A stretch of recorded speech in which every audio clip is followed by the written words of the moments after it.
I met him at the school studio corridors. He was leaning against the wall like the moment belonged to him. My classmates and I were on our orientation tour. I was nervous, new, just trying to blend in. Then our eyes met. 1 second, maybe 2, but it was electric. Not loud, just real. I didn't even know his name. 3 days later, we had a school function for the late principal. There he was again, this time behind a camera, snapping pictures, focused and calm. And when our eyes met again, he smiled like he'd been waiting for that moment. We talked briefly, just surface stuff, but before I left, he handed me his number. He didn't say text me, he said, let me know if you got home safe. And that's when it all started.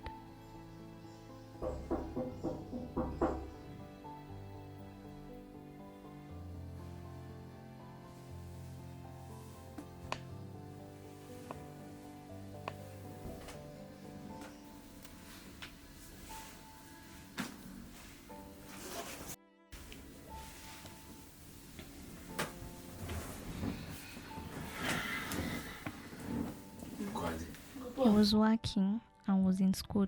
2 completely different worlds, moving at 2 completely different speeds. He'd leave work exhausted, still pass by my place just to sit with me for 20 minutes, only to head home at midnight and be up again at 6. Sometimes I'd tell him, you don't have to, but he'd say, I want to. But it wasn't always sweet. We argued a lot. Small things, big things. You don't call me enough. You forgot what I told you yesterday. You didn't listen. Sometimes I thought we'd give up, that maybe the timing was wrong. But every time I'd start to drift, he'd show up, tired, frustrated, but still mine.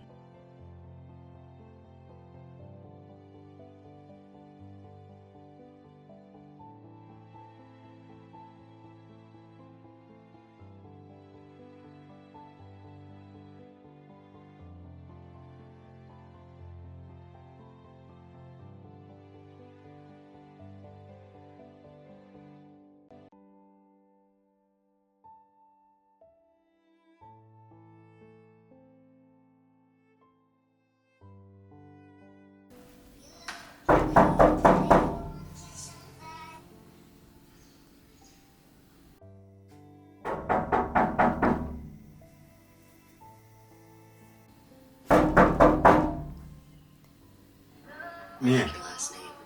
Can I have it? could you forward mlango?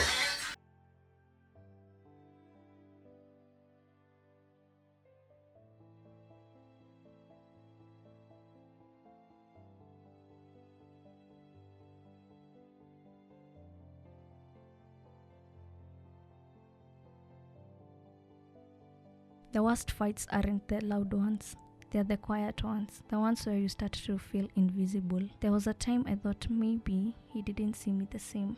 The way he laughed with other girls, gave them his attention so freely while I waited, craving a little more of him. I never said it out loud.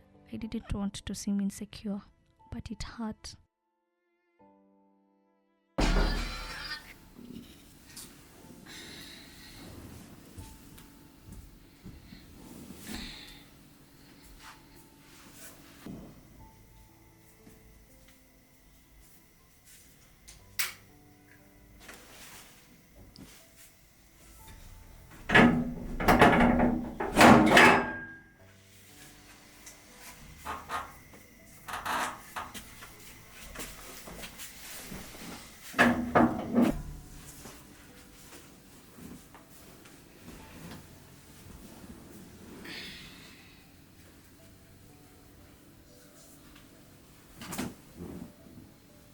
So bado umekasirika? Umejamjia nini? Sijui. What do you mean ujui? Sijui maana nimejua.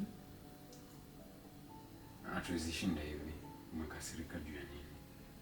Mimi nafaa kukwambia nimekasirika juu ya nini? Communication. Sasa ndio nimejua communication ni. Utaongea ama Si.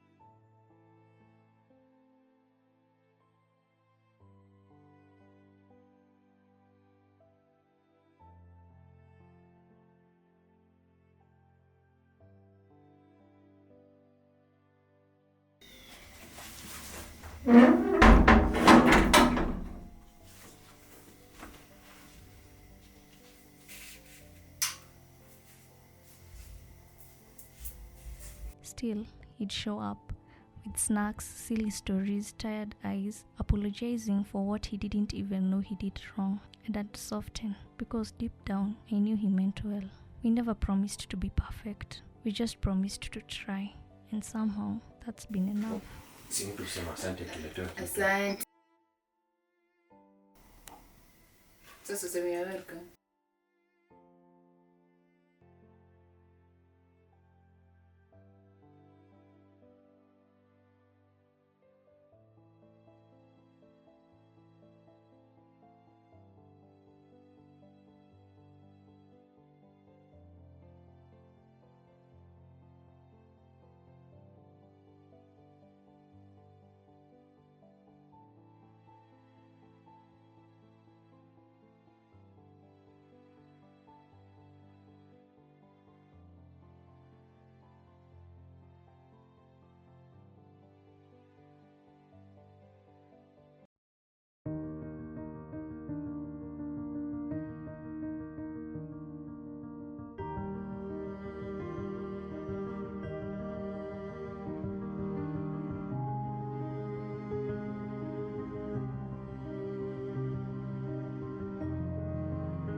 We've seen each other at our worst, tired, irritable, distant, but we've also pushed each other to grow.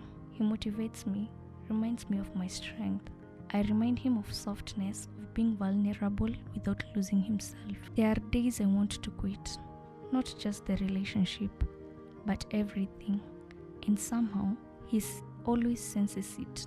Sends a text, shows up with snacks and juice. Not everyone will understand us. They don't see the late sacrifices, the quiet efforts, the risking boda rides in the dark just to say hi. but you see it and you still choose each other every time. And maybe that's the kind of love I prayed for without even knowing it. Not perfect, but present. Not loud, but certain.